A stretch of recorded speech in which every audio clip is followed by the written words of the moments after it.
Good day mga ka-advance sabiers. Welcome sa Video Talk 101 with Boss Jaime Lee. Hello.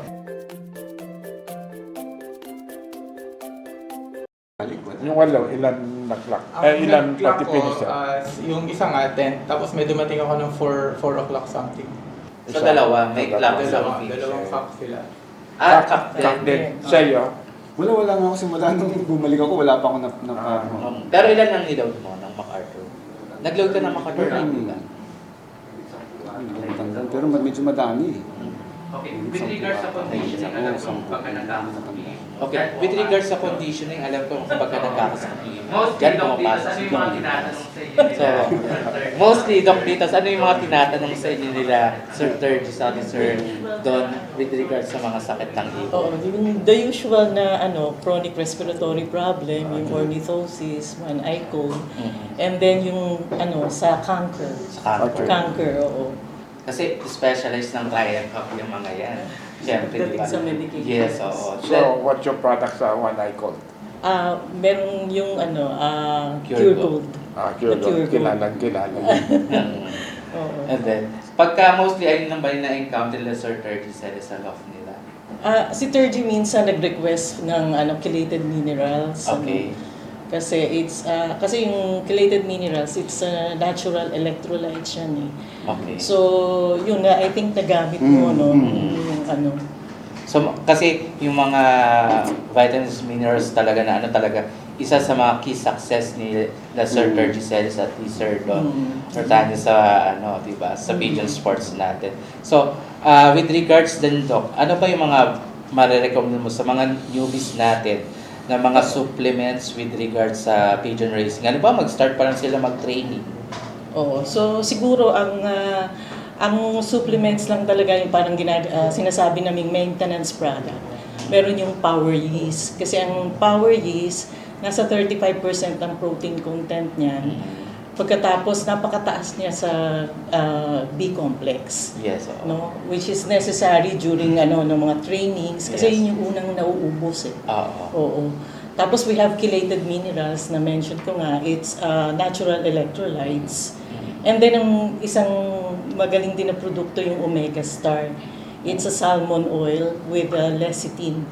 With lecithin. So maganda siya for brain development. Tapos development din ng feather.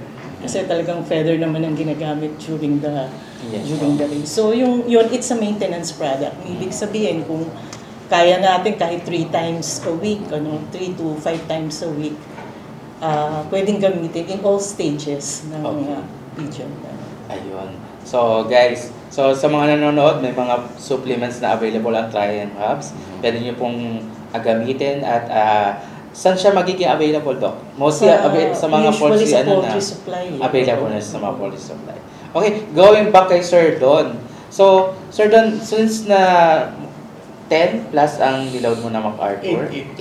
So, paano yung naging preparation mo with the MacArthur race with regards sa inyong training, motivation? So basically, yung training, sa PHA lang ako nagte-training. So most of the time, parang Tuesday, Wednesday, and Sunday. So, yun lang. Tapos, wala naman siyang motivation talaga. Kasi since na galing sila sa race, tapos mostly cocks lang yung natira kong kalapate. So, wala naman siyang... So, yung 8 na yung puro cock lahat? Isa lang ang hen. Isa lang ang hen. Okay. Tapos yung nag-clock ko naman ng 10 a.m. Tapos yung kapatid niya din yung dumating. So, nestmate? Next nila, Parang ibang class. Second class. Okay. Same pairing. Okay. So, tested and proven na yung pairing mo na yun. So, hindi mo na pag-iiwalayin yun. Bago lang siya at least. Anong bloodline nun? Ano siya, Roots and Sun. Okay. Pure? Yung 3/4 value siya ng Roots and Sun. And 1/4? 1/4 is yung combination ng ano ba yun? Maraming bloodline. Yung mga local na meron yung kay Turgy, kay Goke, kay Kirby, yung old line ko na nag-combine. So, most likely, mga Victor Lee, Hindi, wala VDV or something? Hindi naman. Yung kay Goke, anong line ng kay Goke? Yung sa 222B yun. 2B.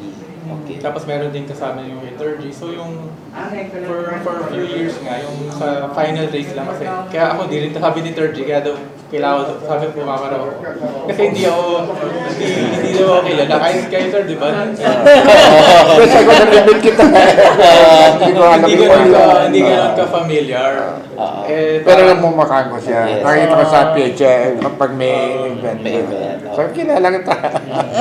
Kaya sa parang hindi daw familiar. Parang for few years naman, medyo okay naman yung race. Pero yung pangalan niya, familiar. Kasi Yes, sir. result, I'm Yes. going over the result. Nakita ang pangalan. Marami dyan sa PH, hindi ko nakita ang pangalan. Pero mostly, since na sa last races lang ako na dumaan yun. Ilang taon ka na sumasali sa PHA? Tagal na rin. How many years? Since yung few years before nung, ilan na ba yung MacArthur? 15. 15. So about mga ganun siguro. So, 15 years PHA ka na. More than 15. Naglalaro ka sa ibang club? Before, nagtigil din ako ng ilang years sa PHA, parang nag-MM ako. At PFC, nag-start din ako ng PFC, tsaka yung small club dati sa Marikina. Okay. Tapos bumalik ka sa PHA. Why? Before na parang one or 2 years na ako tumigil. Okay. Mas masaya sa PHA? Of course. So, Tergy, ano yung line na na-acquired ni Sir Don sa'yo? Hindi ako particular sa line eh. Basta yung mga dating Mga katapatan. all lines mo Oo. pa rin. Oo. Kasi yung all Hindi lines mo ako talaga, magaling yung talagang mag-ano proven eh. and tested eh. Ano ko parang bagsak ako pagdating sa recording.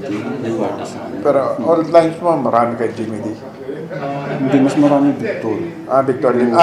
Victor Limita. Mas marami Victor po. Pero nung lately, sa mga kaibigan, kumukuha ko ng mga kung pa-isa-isa. Maraming galing kay Victor siya. Di ba yung kay Sir Jimmy David before that time, parang Sir Ian Chua yata ang naka-acquire ng Hindi, iba-iba, marami. Iba-iba. Oo, iba-iba kumuha din. Pero kasi parang dinispose lahat ng misis. Oo. Kasi bigla din eh. Bigla din kasi. Parang ang cost yata, di ba parang naglaro lang nata siya ng basketball?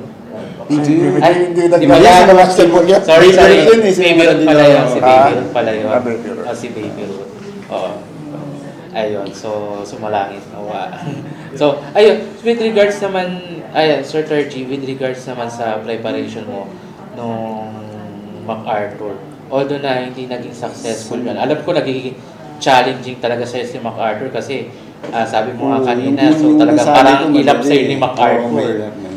So, ngayon, ano naman yung magiging plans or motivation or preparation mo this coming MacArthur race? Halos wala rin magbabago eh, ganun pa rin eh. Pero may mga i-adapt ka sa plano mo or ano?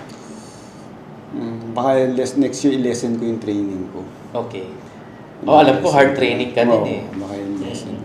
Kumbaga parang mas gusto mo naman ngayon mas Yun more na, pahinga. going to MacArthur lang pero hindi going hindi yung sa regular races. Okay. So, paano yung nagiging preparation mo sa road training? Gaano ka kadalas mag-train in a week? From what? Sa onset?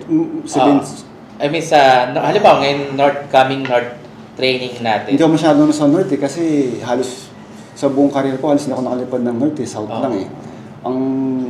Sa south na lang kunyari. Yes, sige. Yung Pag-usapan simula ng natin training, Yes, road training, di ba? Road training. Siguro, kung dalang karera natin is first week of February, atras ka lang ng mga mga 3 months. Pero yung heavy training kasi, mga 2